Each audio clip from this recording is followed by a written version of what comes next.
사랑하는 성도 여러분, 이 시간 여러분 스스로 한번 자문을 해보십시다. 나는 지혜로운 사람인가? 어리석은 사람인가? 만약에 자신이 지혜로운 사람이라면 무엇을 근거로 해서 지혜롭다고 생각을 하고 있는가? 사람들은 많이 배우고 많이 경험한 사람을 가리켜 지혜롭다, 그렇게 생각하는 경향이 있습니다. 물론 틀린 말은 아닌 줄 압니다. 일반적으로 지혜라고 하면 세상 사물에 대해 분별할 줄 알고 미래지향적인 생각이나 지식을 가지고 있기 때문입니다. 그러나 성경적인 지혜는 이와는 다르다는 거지요. 성경에서 지혜에 대해서 말씀하는 것은 곧 지혜의 근본이신 하나님을 경외하는 것을 의미합니다. 지혜는 사람의 노력으로 얻어지는 것이 아닙니다. 하나님께로부터 주어지는 것이요, 이것은 은사입니다.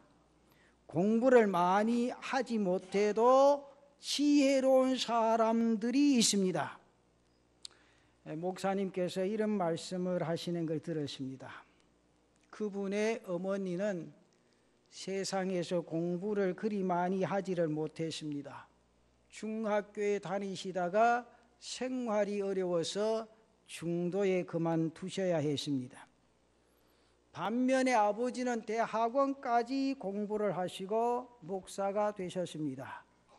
그래서 교회에서 성도들이 그렇게 아버지는 대학원까지 공부를 하시고 어머니는 중학교도 제대로 다 감당하지 못하셨지만 자기 아버지보다 어머니를 더 좋아한다는 거예요. 그래서 사모님 때문에 내가 교회에 갈 맛이 난다고 성품이 온화하시고 그렇게 자상하실 수가 없다는 거지요. 사랑이 참 많으십니다. 그런데 지혜까지 있으셨다는 거지요. 사람을 어떻게 다스리고 섬겨야 하는가를 잘 아신 분이었습니다. 그러면서 음식을 만드는데도 젊은이들보다 훨씬 만나게 하십니다. 젊은 사람들은 음식을 만들면서 칼로리를 따집니다. 양념 몇 스푼 들어가야 하는 것 따지고, 그런데 막상 먹어보면 맛나지 않는다는 거지요. 근데 그 어머님의 음식은 그렇게 따지지 않아도 맛이 납니다. 손끝맛이요, 지혜의 힘입니다. 어느 대기업 실장 사모가 있었습니다. 그분은 한 대학의 식품영양학과 교수였습니다. 집에서 음식을 만드는데 저울을 갖다 놓고 조목조목 따져서 음식을 만듭니다. 아이들에게 음식을 공급하는데 좋은 것, 좋지 않은 것 가려서 이것저것 다 계산해서 음식을 만들어 먹이고, 그런데 그 남편은 주위에서 보니까 답답하게 그지없습니다. 그래서 불평을 계속합니다. 음식이 도무지 입에 맞지 않는다는 거지요. 그런데 놀라운 것은 그렇게 영양 따지고 칼로리 따지던 그분이 젊은 나이에 세상을 떠나게 되었습니다. 남편이 그 모습을 보고 정말 넌센스라는 거지요. 세상에 지식이 많이 있는 사람이 있는데 지혜가 있는 사람은 부족합니다. 똑똑하기는 한데 지혜가 없으니 세상이 시끄러워집니다. 여러분 가만히 생각해보세요. 요즘 정치가들 얼마나 똑똑합니까? 보면 다 수재들입니다. 대부분 다 서울대학 나오고 정말 손꼽을 만한 그런 수재들입니다. 그런데 똑똑하기만 하면 도둑을 양산합니다. 머리만 쓰다 보니 자기 유익만을 찾으려고 합니다. 겉모술수를 짜내고 사기를 치고 도적질을 합니다. 만약에 세상이나 정치에 지혜로운 사람이 많다면 세상은 화평해집니다. 아름다워질 수밖에 없습니다. 가난하고 병든 자가 적어지게 되어진다 그 말이죠. 그래서 더욱이 모두가 더불어 살고 함께 평안하고 함께 행복을 누리는 세상이 되어지게 된다 그 말이죠. 그러나 안타깝게도 지혜보다는 똑똑한 것으로만 살아가려고 하니 세상이 이렇습니다. 사랑하는 성도 여러분, 이 땅 위의 인생의 삶에 행복이 어디서 느껴집니까? 지혜로운 사람을 만날 때 감격을 느낍니다. 우리 성도들은 날마다의 삶에 지혜로운 사람을 만나시기를 바랍니다. 스승을 만나야 합니다. 일생일대 우리가 만나고 하는 사람 가운데서 스승을 만나는 것은 대단히 중요하죠. 스승은 뭡니까? 바로 지혜의 상징입니다. 유대인들은 랍비를 존경합니다. 왜 존경합니까? 랍비가 바로 지혜의 상징이기 때문이라 그 말이죠. 탈무드를 보면 지혜 그 자체입니다. 그 탈무드에 등장하는 주된 사람이 바로 랍비입니다.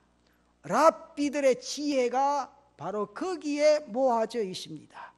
랍비들이 지혜의 상징이니 유대인들은 자신의 아이들을 랍비에게 데리고 와서 머리에 손을 얹고 기도를 부탁하기도 합니다.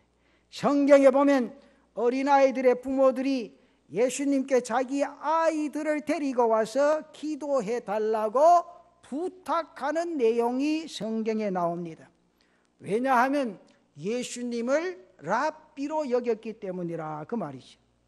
아직까지 저들은 예수님이 그리스도시요 하나님 되심을 몰랐습니다. 예수님의 말씀이나 그 능력이나 이 모든 것이 랍비 중에 랍비 같았기에 자기 아이들을 데리고 와서 예수님께 기도 부탁을 한 겁니다. 사랑하는 성도 여러분, 이렇게 지혜로운 사람을 만나고 지혜를 배우고 얻는 것이 참으로 중요하다 그 말이죠. 그러면 그 지혜가 어떻게 나타나느냐 그 말이죠.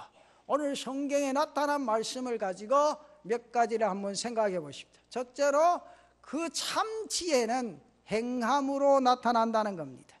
지혜에도 참 지혜와 가짜 지혜가 있습니다. 오늘 본문 말씀에 보면 13절 말씀에 이렇게 말씀을 하지요.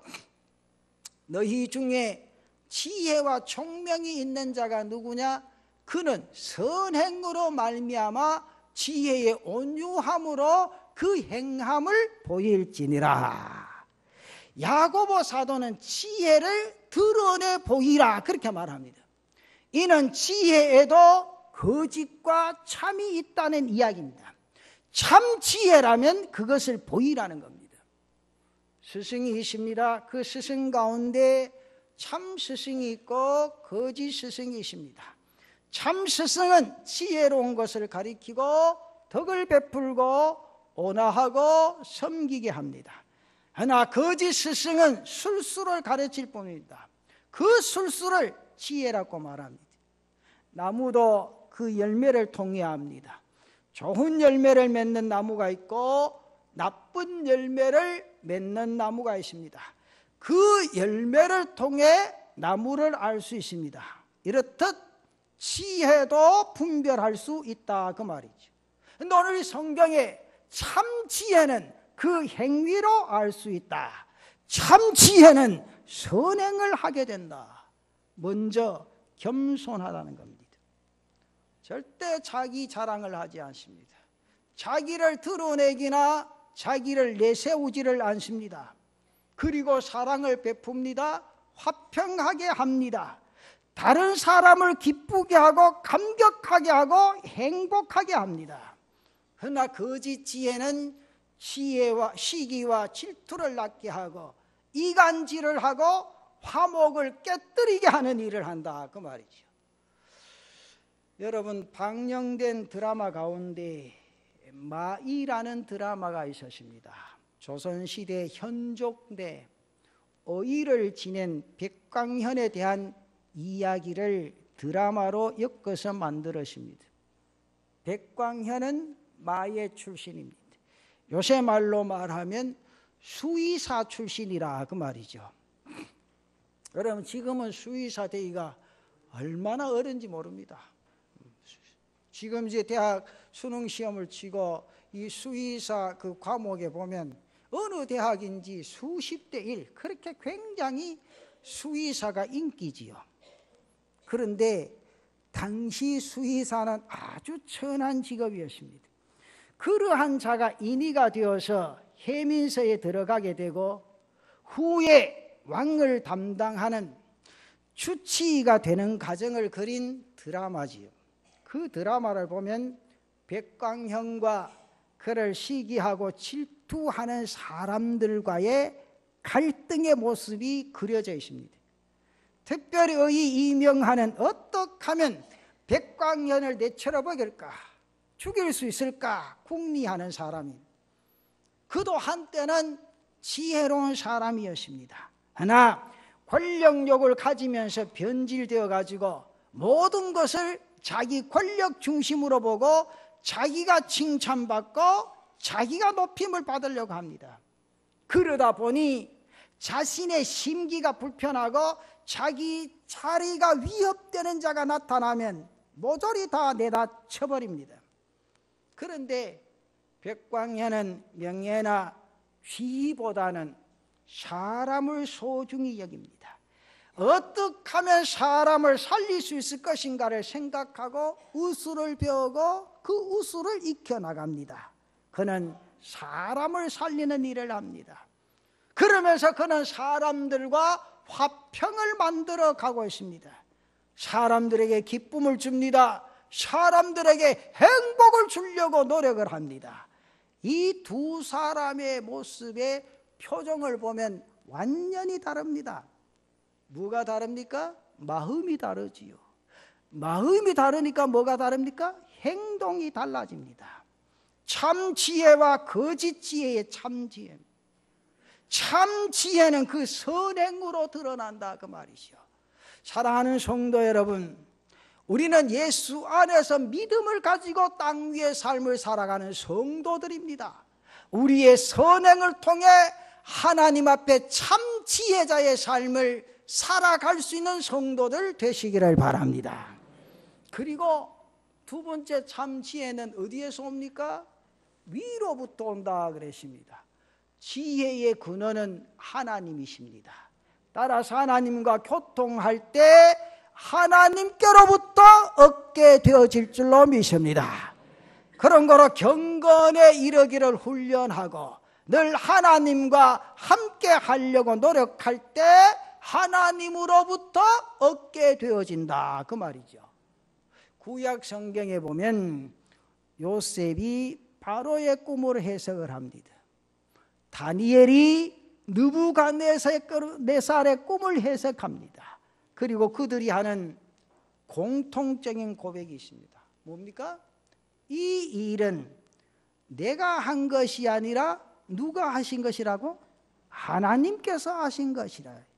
하나님께서 나로 이 모든 것을 알게 하셨다고 고백을 합니다. 사랑하는 성도 여러분, 지혜는 하나님께로부터 오는 것임을 저들이 알았기 때문이라 그 말입니다. 오늘 우리의 땅 위의 삶의 참 지혜는 하나님께로부터 내려오게 될 줄로 믿습니다. 요셉과 다니엘은 늘 하나님과 교통하는 사람이었습니다. 다니엘은 느부갓네살이 유대인 소년들을 뽑아 왕궁에 훈련시키는 그때에 하나님 앞에 나아가는 삶을 살았기에 왕의 진미로 자신을 더럽히지 않겠노라고 작정하게 된 겁니다. 다니엘을 죽이기 위해서 신하들이 계략을 꾸며도 거기에 관여하지를 않습니다. 여전히 다니엘 하루 3번 예루살렘을 향해 창문을 열고 무릎을 꿇고 기도했습니다. 이러한 삶이 있었기에 다니엘은 이방 나라에서 3대를 거쳐 국무총리의 일을 할 수 있게 되어졌다 그 말이죠. 사랑하는 성도 여러분, 우리가 진실하게 기도하고 말씀을 묵상하는 사람 치고 지혜롭지 않는 사람 없습니다. 자기 마음대로 말하고 자기 마음대로 행동하면서 그것이 정의다, 그것이 진실이라고 하는 사람이 있습니다. 나중에 분명히 후회를 합니다. 왜 그렇습니까? 지혜롭지 못했다는 것을 깨닫게 되기 때문이라고 말입니다. 우리는 하나님의 지혜를 얻기 위해서 그분과 교통하는 삶을 살아가는 성도들 되시기를 바랍니다. 기도를 통하여 이루어 가시기를 바랍니다. 말씀을 통하여 이루어 가시기를 바랍니다. 하나님 앞에 꿇고 그 앞에 겸손히 엎드려 그 지혜를 누리는 성도들 되시기를 바랍니다. 그리고 날마다 그 음성에 귀 기울이며 하나님의 뜻을 이루어갈 수 있는 사랑하는 성도들 되시기를 바랍니다. 그때 우리는 하나님의 지혜로 이 땅 위의 삶을 살아갈 수 있게 되어진다, 그 말입니다. 이러한 삶의 역사를 아름답게 이루어갈 수 있는 성도들 되시기를 바랍니다. 그러면 참 지혜가 어떻게 열매 맺습니까? 세 번째, 참 지혜는 하나님의 성품으로 열매 맺게 되어진다, 그 말이죠. 참 지혜는 하나님의 성품을 열매 맺고 그 열매를 나누고 베푸는 삶을 살아가게 된다. 오늘 성경 야고보서 3장 17절과 18절 말씀이 오직 위로부터 난 지혜는 첫째 성결하고 다음에 화평하고 관용하고 양순하며 긍휼과 선한 열매가 가득하고 평경과 거짓이 없나니 화평하게 하는 자들은 화평으로 쉬며 의의 열매를 거두느니라. 바로 하나님의 성품들입니다. 참 지혜는 성결한 삶으로 우리를 이끈다는 사실이죠. 지혜로운 사람은 절대로 욕심을 부리지 않습니다. 지혜롭지 못한 사람은 수단과 방법을 가리지 않습니다. 그래서 일을 저지르고 돌아서면 후회합니다. 금년 봄에 새로운 정부가 구성되는 과정에서 총리 내정자나 장관 내정자나 헌법재판소장 내정자들이 줄줄이 낙마를 했습니다. 청문회에서 그들의 과거의 행적이 드러나 그 직무를 수행할 만한 인물이 되지 못한다. 바로 그 평가 때문입니다. 참 자신도 부끄러운 일이지만 나라로서도 부끄러운 일입니다.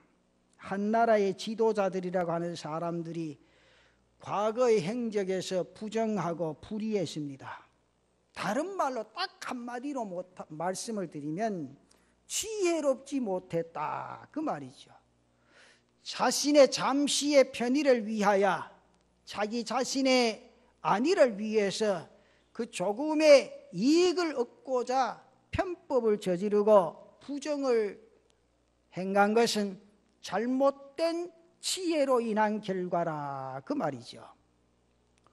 얼마 전에 대법관과 중앙선거관리위원장을 지낸 한 분이 퇴임을 하셨습니다. 그분에게 처음 총리를 권했을 때 그분이 극구 사양을 했습니다.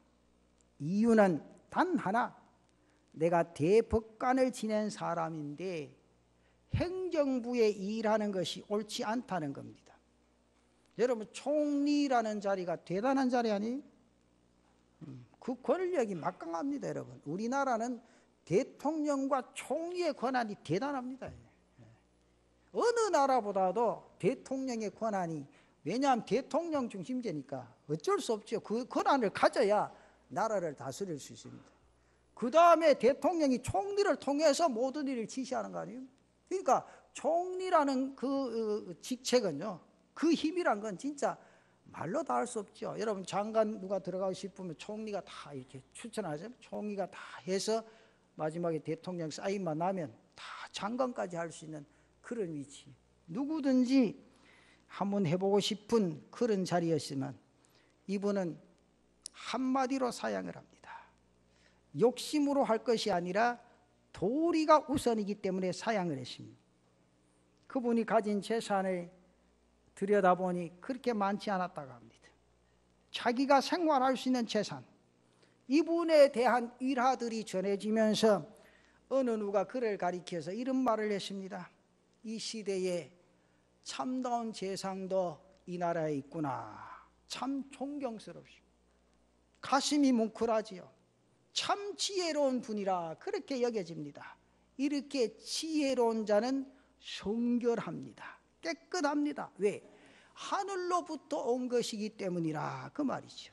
그리고 중요한 것은 화평하게 한다는 겁니다. 지혜롭지 못한 사람들은 내분을 일으키고 불화를 조장합니다. 거짓 지혜가 바로 그러하기 때문이라 그 말이죠.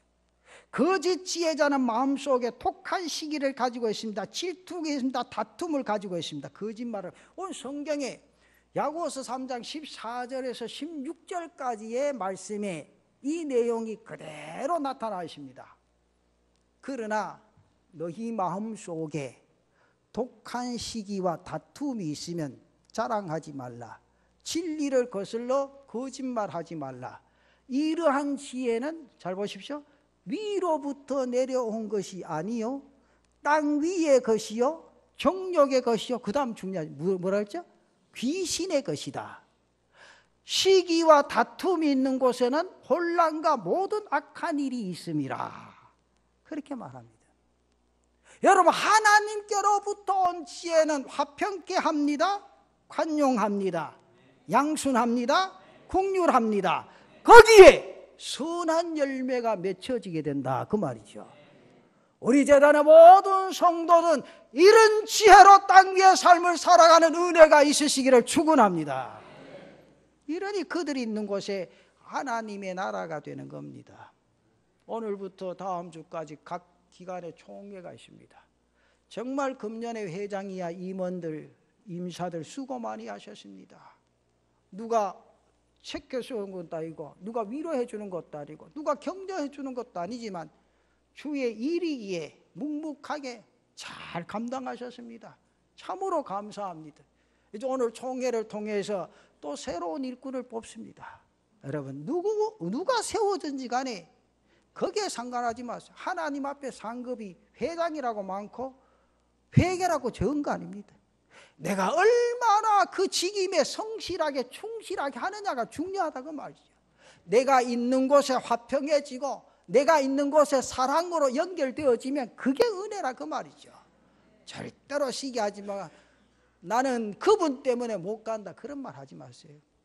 그러면 그분이나 자신이나 어떤 사람입니까? 가부식기 똑같은 사람입니다. 똑같은 사람이에요. 오늘 내게 위치에 주어진 그 일에 누가 세움을 받든지 간에 격려하고 위로하고 마음을 같이하여 주의 일을 할 때 오늘 성경에 선한 열매가 맺혀진다고 말이죠. 사랑하는 성도 여러분, 여러분의 발길이 있는 곳에 여러분의 육체가 있는 곳에 선한 열매가 주렁주렁 맺힐 수 있는 그런 은혜가 있기를 바랍니다. 하나님의 나라는 바로 지혜의 나라입니다. 오직 아름다운 말, 아름다운 일만 있게 되어진다 그 말이죠. 여러분, 말 조심하시기를 바랍니다. 말 한마디를 통해 상대방 가슴을 찔러서 그 피를 쏟게 하는 일들이 얼마나 많은지 모릅니다. 저는 늘 성경을 읽으면서 그렇게 생각합니다. 누가 칼을 들어 상대방을 찔러 죽이는 게 살인인가? 성경에는 그렇게 그것도 살인이죠. 그러나 내 입술의 말 한마디를 통해 상대방의 심장을 찌르는 살인보다 더 무서운 거라 그 말이죠. 오늘 우리 성도들은 이러한 일을 저질러서는 안 됩니다. 내가 어느 부서에서 무슨 일을 하든지 절대로 그런 일이 일어나서는 안 된다. 왜냐하면 성경에 분명히 말을 합니다. 뭐라고 말합니까? 너희 마음에 독한 시기와 다툼이 있으면 절대로 안 된다고 말이에요. 우리 시기에서는 안 됩니다. 다툼이 있어서 안 된다. 그리스도 안에서 하나가 되어 달려갈 때 하나님의 역사가 뜨겁게 강하게 일어나게 될 줄로 믿습니다. 거기에 선한 열매가 주렁주렁 맺히게 되어진다 그 말이죠. 사랑하는 성도 여러분, 다시 한번 자신에게 물어보십시오. 나 스스로는 지혜로운 사람입니까?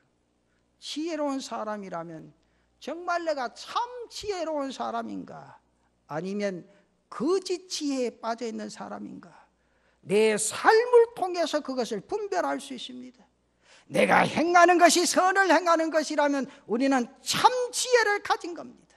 내가 하나님과 깊은 관계를 가지기를 노력하고 그분과 교통하는 가운데서 얻는 마음, 얻는 말씀으로 행하면 분명 우리는 지혜로운 분별과 선택을 하게 될 줄로 믿습니다.